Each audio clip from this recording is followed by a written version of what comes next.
2024 के लोकसभा चुनाव के बाद विपक्ष के हौसले हरियाणा चुनाव में बुलंद थे। वो चुनाव के नतीजों के पहले ही मिठाइयां बांटने का इंतजाम कर रहे थे। उनको यह मालूम नहीं था कि देश की मतदाताओं ने और हरियाणा के मतदाताओं ने तय कर लिया है, जो कभी ओवर कॉन्फिडेंस के कारण थोड़ी मोड़ी छोटी मोटी त्रुटि रह गई थी, उसको बाकायदा सूद समेत वापस देंगे, और वह हरियाणा के चुनाव में उन्होंने करके दिया है। हमने देखा महाराष्ट्र में रिकॉर्ड जीत आदरणीय मोदी जी के नेतृत्व में हम सबको मिली। हमने देखा हम यहां पर विजय उत्सव मनाते थे। विजय उत्सव में बार बार दिल्ली के कार्यकर्ता आते थे, लेकिन दिल्ली के कार्यकर्ता अपना दिल्ली का उत्सव नहीं मना पाते थे। लेकिन आपके नेतृत्व में 27 साल बाद दिल्ली में भी कमल खिला और दिल्ली में भी भारतीय जनता पार्टी की सरकार बनी। उसी तरीके से बिहार में हम चुनाव जीते, लेकिन चुनाव ही नहीं जीते, हाईएस्ट स्ट्राइक रेट के साथ हम चुनाव जीते। ये हमको ध्यान में रखना चाहिए। अभी अभी महाराष्ट्र के म्युनिसिपल कॉरपोरेशन के चुनाव हुए हैं। आपको जानकर खुशी होगी कि 29 में से 25 municipal corporation Bharatiya Janata party ने और एनडीए ने जीती है। और आपको जानकर यह भी खुशी होगी कि बीएमसी में, बॉम्बे म्युनिसिपल कॉरपोरेशन में, मुंबई म्युनिसिपल कॉरपोरेशन में हम लार्जेस्ट पार्टी के रूप में जीत करके आए हैं। इस तरीके से हमने देखा है। गोवा के पंचायत के चुनाव हमने जीते। हमारे राजीव चंद्रशेखर जी यहां बैठे हैं। तिरुवनंतपुरम में पहली बार कमल खिला है, केरला में, इसको भी हमको ध्यान में रखना चाहिए। और आजादी के बाद जितने भी लोकसभा चुनाव हुए, पहली बार लोकसभा में केरल में भी हमने चुनाव जीता। यह भी हमारे ध्यान में होना चाहिए। इसलिए प्रधानमंत्री मोदी जी के नेतृत्व में 2014 के बाद जो विजय रथ चला है, वो पूरी ताकत के साथ देश के मतदाताओं के आशीर्वाद के माध्यम से चलता हुआ आगे बढ़ रहा है। और अब वो नितिन नवीन जी के नेतृत्व में आगे बढ़ेगा, यह विश्वास हमें है। मैं यहां यह भी कहना चाहता हूं कि हमारी आज 20 राज्यों में सरकार है एनडीए की, 13 राज्यों में भारतीय जनता पार्टी की सरकार है। और अगर हम देखें तो गुजरात में हम 6 बार लगातार सरकार में विराजमान हैं। गुजरात में हम 4 बार से सरकार में हैं।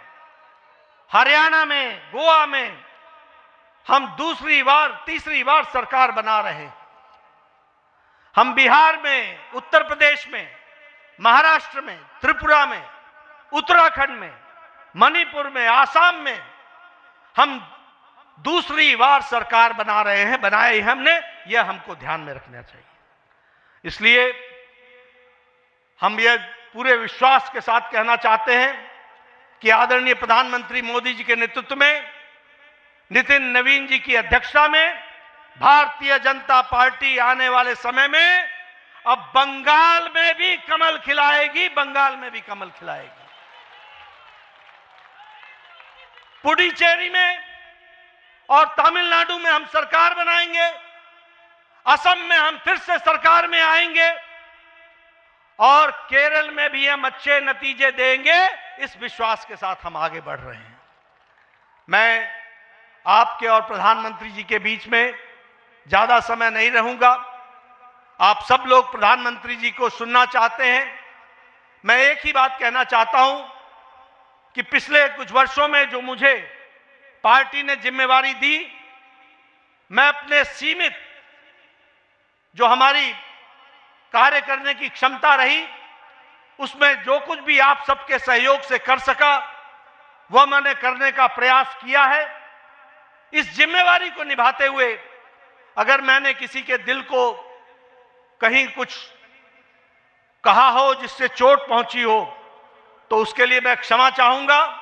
वह मैं अपनी जिम्मेवारी को निभाने के लिए मैंने कहा होगा।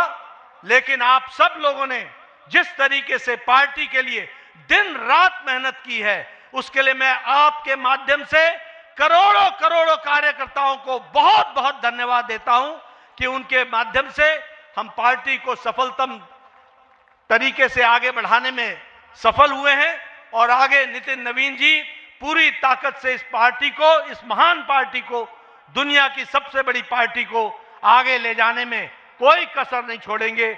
और हम सब लोग मिलकर उनका सहयोग करते हुए पार्टी को और नई बुलंदियों पर ले जाएंगे।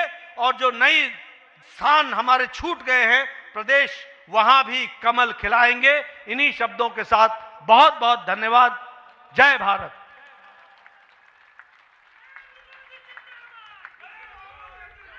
धन्यवाद नड्डा जी। भारत देश का नाम गौरव से विश्व में ऊंचे स्थान पर पहुंचाने वाले माननीय डॉक्टर श्यामा प्रसाद मुखर्जी का राष्ट्र प्रेम, आदरणीय दीनदयाल उपाध्याय जी का अंत्योदय और श्रद्धेय अटल बिहारी वाजपेयी जी जिनकी जन्म शताब्दी मना रहे हैं, उनका सुशासन की परंपरा को गौरव से आगे बढ़ाने वाले देश के लोकप्रिय प्रधानमंत्री आदरणीय नरेंद्र मोदी जी को मैं अनुरोध करता हूं कि हम सबको मार्गदर्शन करें। आदरणीय प्रधानमंत्री जी।